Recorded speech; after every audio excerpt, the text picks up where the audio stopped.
नमस्कार मित्रांनो, घरोघरी मातीच्या चुली या मालिकेच्या आजच्या भागामध्ये आता सारंगची गाडी पंक्चर झालेली असते. तर ऐश्वर्या विचारते की तू पंक्चरवाला आलास की कुठे आहे तो. तेव्हा आता सारंग वैतागून म्हणतो की पंक्चरवाला फोनच उचलत नाही. तेव्हा आता सगुना मात्र यांचं जे काही बोलणं आहे ते चोरून ऐकत असते आणि तिला खूप हसायला येत असतं. तेव्हा आता ऐश्वर्या खूप वैतागते. खरंच सगळा काही मूड अगदी खराब करून टाकला, कसं जायचं बरं आता. आणि हा जानकी टायर आहे असं वैतागून ती टायरला लात मारते. तेव्हा आता सारंग म्हणतो की काय जानकी टायर, आणि जोरजोराने हसायला सुरुवात करतो. तर ऐश्वर्या त्याच्याकडे रागाने बघते आणि परत तो घाबरत म्हणतो की करतो, मी पंक्चरवाल्याला फोन करतो. आणि तेवढ्यात मात्र रिक्षातून सुमित्रा घरी येते. तेव्हा लगेच आता रिक्षातून ती खाली उतरते. ते सारंग म्हणतो की आई तू, आणि ये. सुमित्रा त्यांना विचारते की काय रे तुम्ही दोघं असं का उभे आहेत इथे. त्यावर आता सारंग म्हणतो की ऍक्च्युली आम्ही ऐश्वर्याच्या डॅडाकडे जायला निघालो होतो, परंतु मध्येच हा टायर पंक्चर झाला गाडी. तेव्हा आता सुमित्रा म्हणते की अगो बाई खरंच, मग रिक्षाने जा. आणि रिक्षाला ती आवाज देत असते, परंतु आता ऐश्वर्या मात्र सारंगला नाही म्हणून खुणावते. तर लगेच सारंग सुमित्राला म्हणतो की नको, तू नको रिक्षाला आवाज दे, म्हणजे आई हे पग रिक्षा सुद्धा निघून गेली. तेव्हा आता ऐश्वर्या म्हणते की हो हो, अरे अरे गेली, रिक्षा निघून गेली. सारंग म्हणतो की हो खरंच गेलो असतो ना. तर ऐश्वर्या नाटक करत म्हणते की हो हो. आणि तेवढ्यात मात्र आता कार घरी येताना दिसते. तर ऐश्वर्या म्हणते की कार आली, बहुतेक सौमित्र भाऊजी घरी येताना दिसतात. तेव्हा ती सारंगला खुणावून सौमित्रकडून चावी घ्यायला सांगत असते. तेव्हा सौमित्र गाडी लावून अगदी काही न बोलता आतमध्ये जात असतो. तेवढ्यात लगेच सारंग दादा दादा करत सौमित्र जवळ येतो आणि तुझी कार देतोस का असं विचारतो. तर सौमित्र म्हणतो की कशाला, तुझी गाडी नाही का. सारंग म्हणतो की अरे माझी गाडी आहे, आम्हाला ऐश्वर्याच्या डॅडांकडे जायचं होतं, परंतु माझ्या कारचा टायर पंक्चर झालेला आहे. तेव्हा लगेच सुमित्रा म्हणते की अरे सौमित्र विचार कसला करतो, त्यांना चाव्या दे, तासभरात ते घरी येतील. तेव्हा आता सौमित्र रागाने सारंगच्या हातात चावी देतो. तर सगुना मात्र आता नको द्यायला असं खुणावत असते. आणि ऐश्वर्या चाव्या मिळाल्या, चल आता निघूयात, आणि आई येऊ का असे तो आता सुमित्राला विचारतो. तर सुमित्रा म्हणते की हो हो सांभाळून जा. तेव्हा सारंग अगदी धावतच जातो, ऐश्वर्या चला. तेव्हा सुमित्रा आत जायला निघते. सगुना लगेच आता पुन्हा खाली लपते. तेव्हा आता सगुना डोक्याला हात लावते की अरे देवा, हे तर आता इथून निघून गेले, मग जानकी वहिनीला फोन करून मला हे सर्व सांगावे लागेल. तेव्हा मात्र आता जे काही इकडे सयाजी कावेरीला आतमध्ये जो काही आता ऐश्वर्याचा घसा बसलेला आहे, तिला दूध लवकर नेऊन द्या, त्यामध्ये हळद वगैरे टाकून असे सांगत असतो. तर आता ही जानकी असते, अजूनपर्यंत काही त्यांनी ओळखलेलं नसतं. पुढ्यात सगुनाचा जो काही मेसेज आहे तर जानकीच्या मोबाईलवर येतो की धोका. ते दोघे आता इथून निघालेले आहे. ऐश्वर्या आणि सारंग भाऊजी तर इथे यायला निघाले. आता मी नक्की काय करू म्हणून आता जानकी खूप टेन्शन मध्ये येते. जानकी आता तेथून निघायला सुरुवात करते. तोच कावेरी तिच्यासाठी दूध घेऊन येते आणि आयशू बाळा असं म्हणत परत जानकीला थांबावं लागतं. तेव्हा मात्र कावेरी म्हणते की अगं आयशू बाळा, तू आली आणि नेमकं लाईट गेल्यात, आणि बाळा तुला गरम होत असेल, मला माहिती आहे की तुला एसी शिवाय नाही जमत, आणि बरं तुझा आवाज कशाने बसला ग. परंतु जानकी काही बोलत नसते. आणि हे घे, तुला बरं वाटावं म्हणून मी हळद घातलेलं दूध आणलेलं आहे. तेव्हा आता जानकी मोबाईल मध्येच पाहत असते, तिला खूप टेन्शन येते.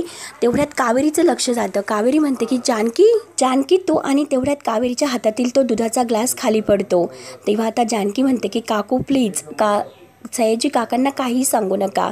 सयाजी बाहेरच आता ओरडत येत असतो की काय हो, अहो कावेरी काय झालं, काय फुटलं. तेव्हा आता कावेरी घाबरतच काही नाही असं सांगते. तेव्हा मात्र आता जानकीला पूर्णपणे घाम फुटलेला असतो. तर कावेरी म्हणते की अगं तू आयशूची साडी वगैरे घालून येथे का आली, आणि तिचा वेषांतर करून तू येथे आली, जर यांना कळाले तर. तेव्हा आता जानकी म्हणते की नाही काकू, मगाशी ते माझ्या समोर होते, परंतु त्यांनी मला नाही ओळखलं. परंतु काकू मी तुमच्या समोर हात जोडते की प्लीज स्वतःहून तुम्ही त्यांना काही सांगू नका. मला मान्य आहे, अहो मी ऐश्वर्यासारखा वेश करून घरात आले, परंतु ऐश्वर्याच्या वेशात मला असं चुकीचं काही करायचं नाही. उलट ऐश्वर्या जे काही चुकीचं करते ना, तर ते सुधारण्यासाठी मी येथे आले. आमच्या घरात कोणतेही वाद होऊ नयेत, भावाभावामध्ये भांडणं लागू नये, यासाठी काकू मी येथे आले. प्लीज तुम्ही, तुमच्या समोर हात जोडते की हे सगळं काही मी माझ्या घरासाठी करते. ऐश्वर्याने नानांच्या बाबतीत जे काही केलं ना, त्यासाठी मी येथे आले, त्यांना न्याय मिळवून देण्यासाठी मी येथे आले. तेव्हा आता कावेरी म्हणते की हे बघ बाळा, अगं तू काय बोलते ते खरंच मला काही कळत नाही, परंतु त्यांनी जर तुला इथे बघितलं. जानकी म्हणते की नाही काकू, सयाजी काकांना अंधारात काही कळणार नाही, आणि हे बघा जे काही मी करते ते चांगल्या हेतूने करते, मी चांगल्या कामासाठी आले, तोपर्यंत माझं काम होईपर्यंत त्यांना काही सांगू नका. मी तुमच्या समोर हात जोडतो. माणूस म्हणून काय योग्य आहे आणि काय अयोग्य आहे हे सगळं काही तुम्ही जाणून आहात. आणि जानकी आता अगदी विनवण्या करत कावेरी काकूंसमोर हात जोडते की फक्त एकदा माझी सत्य म्हणून साथ द्या काकू, त्यासाठी मी तुमच्या समोर हात जोडते, हवं तर मी तुमच्या पाया पडते. म्हणून जानकी आता कावेरीचे पाय सुद्धा धरते आणि तेवढ्याच सयाजी काका ओरडतच बाहेर येतात की ओ कावेरी काकू, अहो कसला आवाज झाला. तर कावेरी म्हणते की अहो थांबा, अहो इथे या काचेचा ग्लास फुटला. तेव्हा आता सयाजी ओरडतो, एक काम तुम्हाला धड करता येत नाही. तुम्हाला सांगितलं होतं की आयशूला हळद दूध घालून जे काही दूध तिला प्यायला द्या आणि तुम्ही तर काय केलंस, ग्लासच फोडून टाकला. आणि आयशू तू बघितलंस का तुझी आई कशी वेंदळी आहे ते, नशीब तू हिच्या वळणावर गेली नाही, माझ्या वळणावर गेली. तेव्हा आता जानकी खूपच घाबरलेली असते. तेव्हा आता जानकी ऐश्वर्याच्या आवाजात म्हणते की हो ना डॅडा. तेव्हा लगेच सयाजी म्हणतो की तू कशी बिनधास्त आहे, एकदा की एखादी गोष्ट तुला मिळवायची असेल तर ती मिळवल्याशिवाय तू काही राहत नसते. आणि बघितलंच ना आपल्या आयशूने काय केलं, की त्या नानाला कसं किडनॅप करायला लावले आणि हुशारीने त्या ऋषिकेशला त्यात अडकवले. तेव्हा आता जानकी लगेच आपल्या मोबाईलचा रेकॉर्ड हा चालू करते आणि सर्व काही रेकॉर्डिंग ती करून घेते. तेव्हा आता जानकी ऐश्वर्याच्या आवाजात म्हणते की खरंच डॅडा, अहो काय सॉलिड आहात तुम्ही. तर सयाजी म्हणतो की आठवतं का नाण्याला मी जेथे काही डांबून ठेवायची, शेवटी तिने आता नाण्याला त्याच्याच घरामध्ये डांबून ठेवले आहे का कुणाचं डोसकं असं. अशी भारी पकडापकडी सुरू होती. तर अगं आयशू, तुझ्या घरातील माणसं अगदी कोंबड्यासारखी पकडापकडी खेळत होते. शरू आणि ती सुमित्रा वहिनी त्यांना सुद्धा हेच वाटायला लागले, नाण्याचा खून अगदी ऋषिकेशनेच केला म्हणून, आणि वाटणारच त्यांना हे सर्व. अगं असं मस्त सेटिंग मी लावलं होतं, असं सेटिंग आता आम्ही पुन्हा लावणार आहे. रणदिवे खानदानाला आम्ही बर्बाद करून टाकणार आहे. म्हणून सयाजी खूप जोरजोराने हसायला सुरुवात करतो. जानकीला जे हवं असतं शेवटी तिने ते रेकॉर्ड करून घेतलेलं असतं. कावेरीला सुद्धा आता हे ऐकल्यानंतर खूप मोठा धक्का बसतो. त्यानंतर आता इकडे सुमित्रा जानकीला आवाज देत तेथे येते, जानकी जानकी. तेव्हा आता सुमित्रा म्हणते की अगं बाई ही कुठे गेली असेल. तेवढ्यात अवंतिका बाहेर येते. अवंतिका विचारते की आई अहो काय झालं. तेव्हा आता सुमित्रा म्हणते की अगं जानकी कुठे गेली. सुमित्राकडून आल्यापासून जानकीला मी बघितलेलं नाही. काय ग ती ओवीचा अभ्यास घेते की काय. तेव्हा आता अवंतिका म्हणते की नाही हो वहिनी मगाशीच बाहेर गेल्या. तेव्हा आता सुमित्रा म्हणते की काय सांगतेस, जानकी बाहेर गेली ते पण काही न सांगता. आणि अगं तुला काही म्हणालीस का ती. तेव्हा आता अवंतिका म्हणते की नाही हो वहिनी मला सुद्धा काही बोलल्या नाही. आणि आई तुम्ही काही काळजी करू नका, मी वहिनींना फोन करून विचारते. तेवढ्यात आता सौमित्रा आत येतो. सौमित्र म्हणतो की अवंतिका तू माझं कपाट आवरलंस का. तर अवंतिका म्हणते की हो सौमी, खूप पसारा झाला होतास.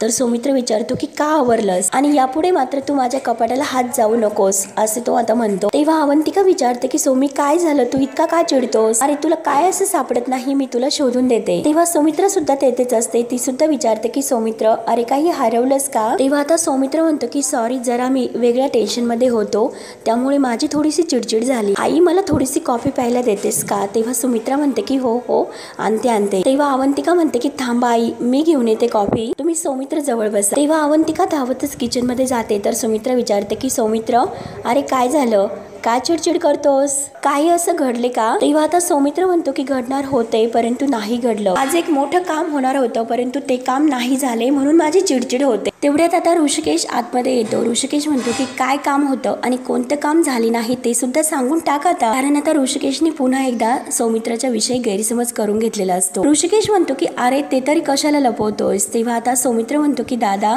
अरे काय बोलतोस तू, आणि आता तर तू आत्ता येतोयस, तू कुठे होतास, मी तुला किती फोन केले, तू एकही फोन मला उचलला नाही. आणि जेथे आपलं भेटायचं ठरलं होतं तेथे तर तू आलास नाही. तेव्हा आता ऋषिकेशला हे ऐकून धक्का बसतो. ऋषिकेश म्हणतो की मी नाही आलो.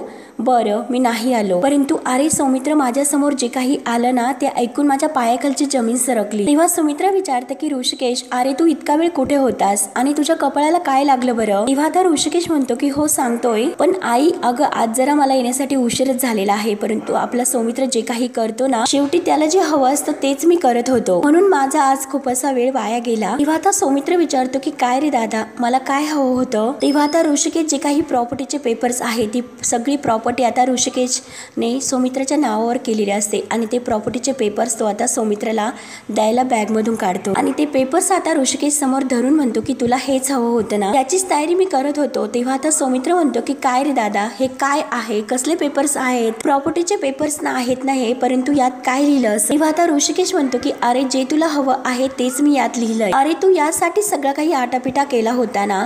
तेव्हा आता सौमित्र आणि अवंतिका यांना ऋषिकेश नेमकं काय म्हणतो हे काही कळत नसतं. ऋषिकेशचा सुद्धा आता एक खूप मोठा ह्या संपतने गैरसमज करून ठेवलेला असतो ऐश्वर्याच्या सांगण्यावरून. तेव्हा आता लगेच आता ऋषिकेश म्हणतो की यामध्ये असंच लिहिलेलं आहे की मी सगळी काही प्रॉपर्टी माझ्या नावावरची सौमित्र पुरुषोत्तम रणदिवे तुझ्या नावावर करतो। हे ऐकल्यानंतर अवंतिका, सौमित्र आणि सुमित्रा यांना खूप मोठा असा धक्का बसतो। तेव्हा मात्र आता इकडे जानकी तर तेथेच आता बसलेली असते, परंतु समोरून लाईट येतो तेव्हा जानकी आता लगेच घाबरते आणि पटकन उभी राहते। तेव्हा सयाजी तिला म्हणतो की काय ग, काय झालं, तू अशी पटकन का उभी राहिलीस? आणि जेव्हा तो आता जानकीचा चेहरा ओळखतो तेव्हा तो विचारतो की कोण आहेस तू? एवढ्यात ऐश्वर्या आणि सारंग तेथे आलेले असतात, ते बाहेरच असतात। तर ऐश्वर्या सारंगला म्हणत असते की चला ओ। तेव्हा सारंग म्हणतो की ऐश्वर्या अहो इथे सुद्धा लाईट गेलेत की काय? तेव्हा आता ऐश्वर्या म्हणते की अहो इथे गेलं म्हणजे एक मिनिट तुम्हाला काय म्हणायचं? तेव्हा सारंग म्हणतो की अहो आपल्या घरी तर आपण घालवले होते आणि येथे आल्यानंतर ही सुद्धा लाईट गेले, परंतु मला पण जेव्हा आपण आपले लाईट घालवले होते ते क्षण आठवले, म्हणजे नाही का तुम्ही जानकी बहिणीसारखी साडी नेसून आला होता। ऐश्वर्या म्हणते की अहो चला आपल्याला डिनरला सुद्धा जायचं आहे। तेव्हा आता जानकी इकडून घाबरतच पळत सुटते। तर सयाजी ओरडत असतो की कोण आहेस तू, कोण ग कोण तू? तोपर्यंत जानकी पळून जाते, कारण आता सयाजीला तिच्या मागे पळता येत नाही, कारण तो टेबलचा जो काही आता धक्का आहे तर त्याच्या पायाला इतका जोरात लागतो आणि तो जोरात किंचाळत असतो की मागच्या दरवाजाने धावत येते आणि तेथे एका दरवाजापाशी ती लपते। तोपर्यंत सारंग आणि ऐश्वर्या एकमेकांशी गप्पा करत आतमध्ये जात असतात आणि तेवढ्यात मात्र जानकी धावतच तेथून निघून जाते। तर ऐश्वर्या आणि सारंग जेव्हा आत येतात तेव्हा लाईट ऑन होते। तर ऐश्वर्या म्हणते की डॅडा अहो आलो आम्ही, आणि आता सयाजी मात्र लंगडत उठत असतो। तेव्हा मात्र आता ऐश्वर्या विचारते की डॅडा अहो काय झालं, लागलत का तुम्हाला? तेव्हा आता सयाजी त्या दोघांकडे बघतो, म्हणजे तुम्ही आता इथे येतात का? तर सारंग म्हणतो की हो, आणि ऐश्वर्या सुद्धा हसून हो म्हणते। तेव्हा आता सयाजी विचारत पडतो आणि म्हणतो की मगाशी कोण आलं होतं? तेव्हा मात्र आता सारंग विचारतो की म्हणजे काय म्हणायचं तुम्हाला? तेव्हा सारंग म्हणतो की पोरी अगं मगाशी तू एकटी आली होती आणि येथे माझ्या शेजारी बसली होती आणि मी जावई बापू कुठे असं विचारलं तेव्हा तू मला सगळं काही सांगितले। तर घडलेला सर्व काही प्रकार सयाजी आता सारंग आणि ऐश्वर्या या दोघांना सांगतो आणि जेव्हा मी तिला ओळखलं तेव्हा मात्र आता ती धावतच निघून गेली आणि तेव्हा तिच्या मागे पळता पळता माझ्या पायाला लागले। तेव्हा आता हे ऐकल्यानंतर सारंग म्हणतो की अरे बापरे सासरे बुवा, परंतु ती बाई होती तरी कोण? तेव्हा आता सयाजीला धक्का बसतो आणि ऐश्वर्या आणि सारंग सुद्धा टेन्शन मध्ये येतात की नक्की कोण आले होते इथे। त्यानंतर आता इकडे ऋषिकेशने जे काही पेपर्स दाखवले असतात तर ते बघून सौमित्र म्हणतो की दादा अरे हे काय केलंस तू, सगळी प्रॉपर्टी माझ्या नावावर का केलीस? तेव्हा आता सुमित्रा सुद्धा हे सर्व ऐकून आणि बघून म्हणते की ऋषिकेश अरे हे सर्व का केलंस तू? तेव्हा आता ऋषिकेश अगदी रागावून म्हणतो की यालाच विचार तू सगळं मी असं का केलंस, आणि बॉस अरे सांग ना तू सगळ्यांना का केलंस? तेव्हा मात्र आता सौमित्र म्हणतो की बॉस, तर अवंतिका पुढे येते। अवंतिका ऋषिकेशला म्हणते की कोण बॉस? तर ऋषिकेश रागाने म्हणतो की तुझा हा नवरा बॉस, नानांना किडनॅप करणारा दुसरा तिसरा कोणी नसून सौमित्र आहे असं जेव्हा ऋषिकेश म्हणतो तेव्हा आता सौमित्र, अवंतिका आणि सुमित्रा यांना खूप मोठा जबर धक्का बसतो। तेव्हा आता सौमित्र म्हणतो की दादा अरे हे तू काय बोलतोस, मी कसा बॉस असेल? तेव्हा आता ऋषिकेश म्हणतो की अरे कालपर्यंत मला सुद्धा हेच वाटत होतं, परंतु आज मात्र माझ्यासमोर जे काही आले ना त्यामुळे माझे डोळे उघडलेत। तेव्हा आता सौमित्र सुद्धा खूप रागवतो, दादा तू माझ्यावर वाटेल तसे आरोप करू नकोस, आज मी सुद्धा तुझ्या सोबत तेथे बॉसलाच पकडायला गेलो होतो, तेथे मी तुझी वाट बघत होतो परंतु तेथे तू नाही आला। तेव्हा आता ऋषिकेश सुद्धा खूप भडकावून म्हणतो की अरे मी आलो होतो परंतु तू तेथे नाही आला, कारण तुझं पितळ उघडं पडलं असतं। तेव्हा आता अवंतिका आणि सुमित्रा यांना काही कळत नसतं की ह्या दोघांचं नक्की काय सुरू आहे। आणि आता ऋषिकेश सुमित्रा समोर येतो आणि म्हणतो की तुला माहिती आहे का आई, याने माझ्यावर हल्ला करण्यासाठी तेथे गुंड पाठवले होते आणि त्या गुंडांनी माझ्यावर हल्ला केला होता सौमित्राच्या सांगण्यावरून, आणि त्याचीच ही जखम मला इथे झाली। तेव्हा आता अवंतिका म्हणते की दादा अहो तुम्ही हे सर्व काय बोलतात? तर सौमित्र सुद्धा शांतपणे म्हणतो की दादा एक सेकंद, मला खरंच काही कळत नाही की नक्की तू कुठे गेला होता। तेव्हा आता ऋषिकेश म्हणतो की जो काही आपण प्लॅन केला होता त्या जागीच मी गेलो होतो, मी बाजारपेठेत गेलो होतो परंतु तू तेथे नाही आला, तू तुझ्या माणसांना तेथे पाठवलं। आणि सगळ्यांनी बघा ऐकून घ्या, कारण सौमित्र तू माझ्यासोबत बॉसला पकडायला माझ्यासोबत तेथे पोहोचला होता आणि जो काही बॉस आहे तो दुसरा तिसरा कोणी नसून हाच बॉस आहे असं तो सौमित्रावर आरोप करतो। जर याच्या मनामध्ये खोट नसते तर हा नक्की बाजारपेठेत आला असता, परंतु नाही, आपण पकडले जाऊ या भीतीने तो तेथे नाही आला। तेव्हा आता हे ऐकून मात्र सौमित्राच्या पायाखालची जमीन सरकते। सौमित्राला सुद्धा काही कळत नसतं ऋषिकेश दादा माझ्यावर असे आरोप का करतोय। सुमित्रा आणि अवंतिका सुद्धा हे सगळं काही अगदी ऐकून स्तब्ध होतात। ऋषिकेश आता सौमित्रावर आरोप करत म्हणतो की बरोबर आहे ना बॉस, मी जे काही बोलतो ते। त्यानंतर आता इकडे जे काही सयाजीने सांगितलेले आहे ते ऐकून आता ऐश्वर्या म्हणते की एक मिनिट डॅडा, हा सर्व काय फालतूपणा सुरू आहे, आणि येथे कोण आलं होतं, ती व्यक्ती मी नाही हे सुद्धा तुम्हाला नाही कळलं का डॅडा? तेव्हा आता सयाजी म्हणतो की पोरी अगं कसं कळणार, कारण त्यावेळेस लाईट गेली होती आणि सेम टू सेम ती आता जी काही होती ती दिसायला तुझ्यासारखी होती. लाईट गेल्यामुळे मात्र मला काही समजले नाही. तेव्हा आता ऐश्वर्या विचार करते की सेम टू सेम माझ्यासारखी. ऐश्वर्या विचार करते आणि म्हणते की एक मिनिट डॅडा, माझ्यासारखी होती म्हणजे काय? मला एक गोष्ट सांगा की तुम्ही सोडून अजून त्या व्यक्तीला कोणी बघितलं? तेव्हा आता सयाजी डोक्याला हात लावून विचार करतो की अजून कोणी बघितलं. तेवढ्यात आता त्याच्या लक्षात येते की नक्की मात्र आयशू तुझ्या आईने सुद्धा बघितलं. म्हणून सयाजी आता कावेरीला आवाज देतो, कावेरीबाई इकडे या. तेव्हा आता कावेरी बाहेर येते. कावेरी म्हणते की काय, कशासाठी बोलावलंस? तेव्हा आता सयाजी विचारतो की ती मगाशी कोण आली होती की जिला तुम्ही दूध हळद टाकून दिलं होतं? तिला बघितल्यानंतर तुमच्या हातातून ग्लास पडला आणि फुटला. बोला लवकर, नक्की कोण होतं? तेव्हा मात्र आता सयाजी आता कावेरीवर हात उगारतो की बोला पटकन. तेव्हा आता ही कावेरी घाबरते आणि कावेरी म्हणून जाते की जानकी होती. तेव्हा आता जानकी म्हटल्यानंतर सयाजी, ऐश्वर्या आणि सारंग यांच्या पायाखालची जमीन सरकते.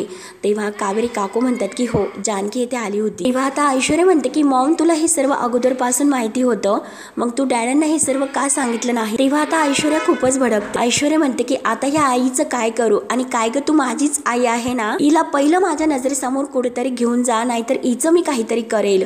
तेव्हा सारंग ऐश्वर्याला शांत राहायला सांगतो. ऐश्वर्याचा हात धरतो आणि थांबा ऐश्वर्या असं म्हणून तो कावेरीला म्हणतो की सासूबाई तुम्ही आतमध्ये या. तर कावेरी रडत असते आणि आता सारंग जेव्हा कावेरीला आतमध्ये घेऊन जातो तेव्हा सयाजी म्हणतो की ही तिच्या भावाकडे गेली होती तेच बरं होतं. आल्या आल्या हिने घोळ घालून ठेवला आणि अगं ऐशू, त्या खरंच मी तिला नाही ती सांगून बसलो. तेव्हा आता ऐश्वर्या खूपच भडकते. आता काय होईल हे काय माहिती. ती जानकी इथपर्यंत गाडी घेऊन आली म्हणले नक्की तिने काहीतरी वनवा पेटवलाच असेल. तेव्हा आता ऐश्वर्या आणि सयाजी यांना खूप टेन्शन येते.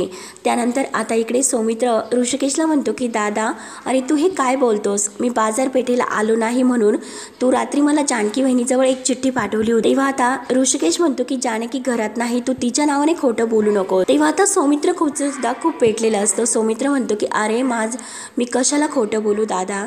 अरे तुझा माझ्यावर विश्वास नाही ना? तू अवंतिकाला विचार. अवंतिका तू सांग बरं. तेव्हा अवंतिका म्हणते की हो दादा, काल रात्री जेव्हा लाईट गेल्या होत्या तेव्हा वहिनी सौमीशी बोलायला आल्या होत्या. तेव्हा आता सौमित्र म्हणतो की हो, वहिनी तेथे आली होती आणि तिने मला जी काही चिठ्ठी तू तिला द्यायला मला सांगितली होती ती चिठ्ठी तिने मला दिली आणि त्या चिठ्ठीमध्ये असं लिहिलेलं होतं की लोकेशन तू चेंज केलं म्हणून. आणि आता मात्र तू माझ्यावर संशय घेतोय. आणि दादा, आपल्यावर कुणावर संशय येऊ नये म्हणून आपलंच ठरलं होतं की या प्लॅन बद्दल कुणाला काही सांगायचे नाही म्हणून. तूच काय केलंस की जानकी वहिनीला जाऊन सगळं काही सांगितलं. तेव्हा आता ऋषिकेश म्हणतो की आपल्या प्लॅन बद्दल मी जानकी जवळ एकही शब्द नाही बोललो आणि हे बघ सौमित्र, तू कोणताही जाब मला विचारूच नकोस. तेव्हा आता सौमित्र म्हणतो की दादा तुझी कमाल आहेस, मी तुला इतकं पटावून सांगतो, सगळं काही व्यवस्थित सांगतो, तरी सुद्धा तू माझ्यावर का विश्वास ठेवत नाही? अरे तुझा परक्यावर विश्वास बसतोय परंतु सख्या भावावर तुझा विश्वास बसत नाही. तेव्हा आता ऋषिकेश म्हणतो की कालपर्यंत विश्वास होता परंतु आज मात्र तुझ्यावर माझा विश्वास नाही. तेव्हा आता हे ऐकून मात्र अवंतिका आणि सुमित्रा या दोघींना धक्का बसतो की नक्की ह्या दोघांचं काय सुरू आहे. तर तेव्हा आता ऋषिकेश म्हणतो की तुझ्यावर संशय याव्यात असा बऱ्याचशा काही गोष्टी कालपर्यंत घडल्यात. अरे तुझं संपतला भेटणं, तुझी गाडी त्या बाजारपेठेत असणं आणि सीसीटीव्ही फुटेज मध्ये तू संपत सोबत असणं आणि त्यांनी तुला बॉस म्हणून हाक मारलं. अरे इतकंच कशाला, किशोरने सुद्धा हे सांगितले की तो बॉस वकिलासारखा दिसतोय. आणि हे बघ सौमित्र, इतकं सगळं होऊन सुद्धा मी सगळ्या गोष्टींकडे दुर्लक्ष केलं होतं परंतु आज मात्र जे काही घडलं त्याकडे नजर सुद्धा फिरवता येत नाही.